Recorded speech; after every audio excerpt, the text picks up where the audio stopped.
السلام عليكم ورحمة الله. مرحبا بكم متابعي قناتنا سوالم سبور. إليكم أبرز العناوين. تعرف على تفاصيل مغادرة الدراجي للوداد.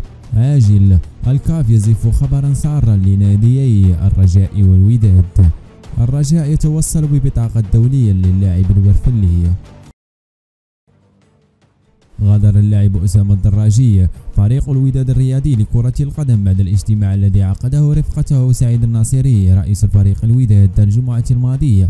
وكشفت مصادر جد موثوقة أن الدراجي اتفق مع الناصري على فك ارتباطه بالتراضي مع الوداد بعد مغادرة المدرب فوزي بنزرتي للقلعة الحمراء مقابل حصوله على تعويض مالي. وأضافت مصادر ذاتها أن الدراجي غادر أمس السبت مدينة الدار البيضاء، مشددة بأنه بات قريبا من العودة للعب في الدوري التونسي من بوابة النادي الإفريقي الذي يبحث عن صانع ألعاب جديد لتعويض رحيل لاعبه بالعبيد التيجاني الذي غادر للعب في الدوري الأندلسي. يذكر أن الوداد كان ضم الدراجي خلال الميركاتو الصيفي الجاري ليغادره دون أن يخوض معه أي مباراة رسمية. أقدم الاتحاد الإفريقي لكرة القدم الكاف على تمديد فترة إضافة اللاعبين إلى كشوفات الأندية المشاركة في المنافسات الإفريقية إلى غاية 15 أغسطس الجاري. وتوصلت كل الأندية المشاركة في عصبة الأبطال الإفريقية وكأس الاتحاد الإفريقي لكرة القدم بمراسلة رسمية من الكاف أنه بإمكانها تعزيز لائحة لاعبين في السابقتين معا إلى غاية منتصف الشهر الجاري.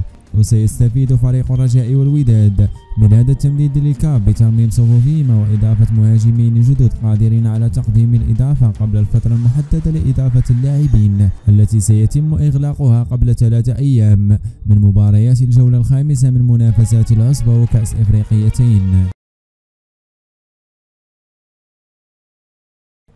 توصلت إدارة فريق الرجاء الرياضي لكرة القدم ببطاقة الخروج الدولية للاعبه الجديد الليبي سند الورفلي لاعب السابق لفريق الأهلي الطرابلسي يوم أمس السبت. وأكدت مصادر أن مسؤولي فريق الرجاء الرياضي عمدوا إلى تقييد اسم الورفلي ضمن لائحة الفريق الأخضر التي تخوض مسابقة كأس الكونفدرالية الإفريقية لكرة القدم وكأس البطولة العربية للأندية. وبات يحق للرجاء إضافة لاعب واحد للائحته الإفريقية إلى جانب لاعبين الحاليين بعدما قيد في وقت سابق كل من إسماعيل بالمعلم الذي غادر الرجاء وسفيان الرحيمي والسنغالي إبراهيم نياسي وأنس جبرون وصلاح الدين الباهي.